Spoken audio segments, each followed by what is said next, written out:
उत्तर प्रदेश में सियासी माहौल गर्मा चुका है। कोरोना काल में रैलियों पर प्रतिबंध के बीच पार्टियां अपने अपने तरीके से चुनाव प्रचार में जुटी हुई हैं।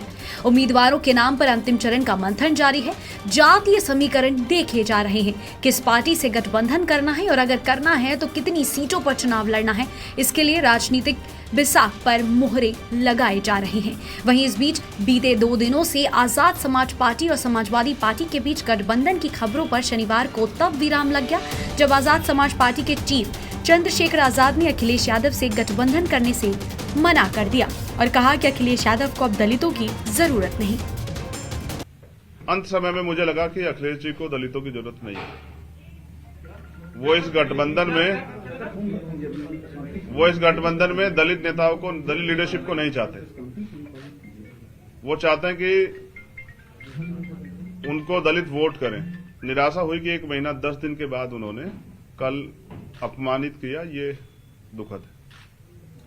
अपमानित किया आपको? हाँ, ये बहुजन समाज के लोगों का उन्होंने अपमान किया है। किसने सर? अखिलेश यादव ने। मुझे ये भरोसा था कि वो भी 85% बहुजन समाज के लोगों को इकट्ठा करने का प्रयास करेंगे, क्योंकि हम सब लोग भाजपा को रोकने का प्रयास कर रहे थे। मैं अंत समय तक यहाँ पीठ के दर्द के बाद भी 2 दिन से हूँ कि किसी तरह से बात सकारात्मक हो जाए, लेकिन कल आने के बाद उन्होंने कहा था कि मैं शाम तक बताता हूँ। उनका जवाब अभी तक नहीं है। आजाद समाज पार्टी के चीफ चंद्रशेखर आजाद ने अखिलेश यादव पर इस दौरान कई गंभीर आरोप लगाए। उन्होंने यहां तक कह दिया कि अखिलेश यादव ये तय करके बैठे हैं कि समाज में दलितों की लीडरशिप नहीं खड़े होने देनी। कि पिछले 5 साल में समाजवादी पार्टी के राष्ट्रीय अध्यक्ष किसी एक दलित की हत्या पे, रेप पे, कितने बड़े बड़े मामले में नहीं गए उनके घर। फिर भी हमने सारी चीजों को दरकिनार करके स्वाभिमान सम्मान की लड़ाई लड़ने वाले चंद्रशेखर उनके घर गए, 3 बार उनसे मुलाकात की, उनसे अपील की कि इसको बना लेते हैं। लेकिन वो शायद किसी मन से तय करके बैठे कि हमें दलितों की लीडरशिप नहीं खड़ी होने देनी। वरना मैं समझता हूं कि कल जब मैंने उनसे कह दिया था कि आप बड़े भाई आप तय कर लें, तो उनको मुझे बुलाना चाहिए था।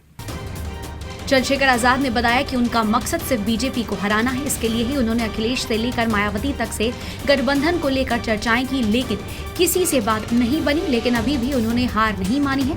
चंद्रशेखर अभी भी विपक्ष को बीजेपी के खिलाफ एकजुट करने की बात कर रहे हैं।